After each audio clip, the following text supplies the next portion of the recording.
যে ব্যক্তি রমজানের শেষ 10 দিন ইতিকাফ করবে, প্রথমত হইল আল্লাহ রসুলের একটা সুন্নতকে জিন্দা করলো, দ্বিতীয়ত হইল 2টা হজ মকবুল হজ এবং 2টা উমরা হজের সওয়াব পাইল, তৃতীয়ত হইল এই মানুষটা অবশ্যই শবে কদরের নাগালও পাইল।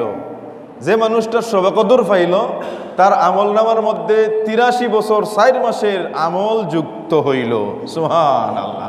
তকিফ যখন ইতিকাফের মধ্যে প্রবেশ করলো তখন অন্ততপক্ষে এই যে 10টা দিন ইতিকাফ করলো, এই ইতিকাফের দিনগুলোতে তো নাফরমানি কাজ থেকে, গুনাহের কাজ থেকে সে বেঁচে থাকলো।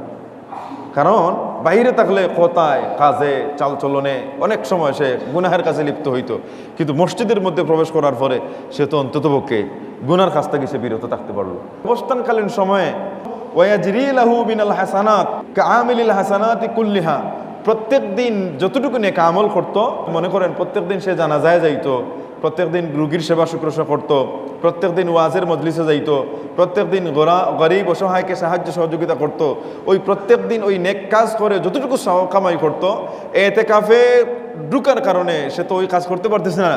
আল্লাহ ফেরেশতাদের বলেন আমার বান্দা যেন প্রতিদিন ওই কাজ করতেছে হিসাবে তোমরা লিখতে থাকো। বলুন না সুবহান। মাজমাউ জাওয়ায়েদের মধ্যে হাদিসখানা এনেছেন।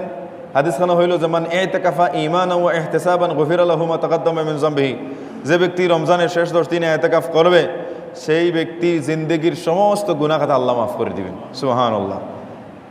এখন দেখা গেল যে 10 দিন করার আমার ক্ষমতা নেই, আমি দায়িত্বশীল মানুষ, আমি ডিউটিওয়ালা মানুষ, আমার অনেক কাজকাম আছে, আমার পরিবারের আমি ছাড়া আর চলার মতো নাই। তাহলে এমত অবস্থায় অন্ততপক্ষে একদিন এক রাত্র হইলেও যেন আমরা ইতিকাফ করি রমজান মাসে।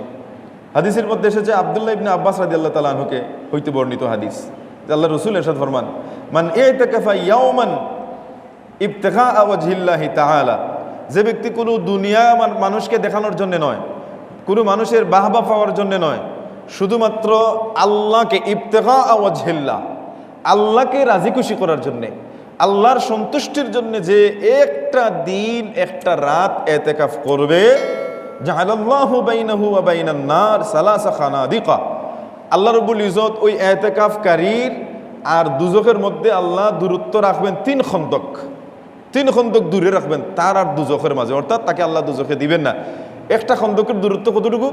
হাদিসের মধ্যে এসেছে কুল্লু খান্দাকিন আবআদু বাইনাল খাফিকাইন, একটা খন্দকের দূরত্ব হইল আসমান জমিন দূরত্ব, অর্থাৎ জমিন থেকে আসমান যতটুকু দূরত্ব, জমিন থেকে আসমান হইল 500 বছরের রাস্তা, এতটা দূরত্ব হইল একটা খন্দক। এরকম 3 খন্দক দূরে আল্লাহ তাকে দুজখ থেকে রাখবেন, যে একদিন এক রাত্রে আল্লাহকে খুশি করার জন্য ইতিকাফ করবে রমজানে।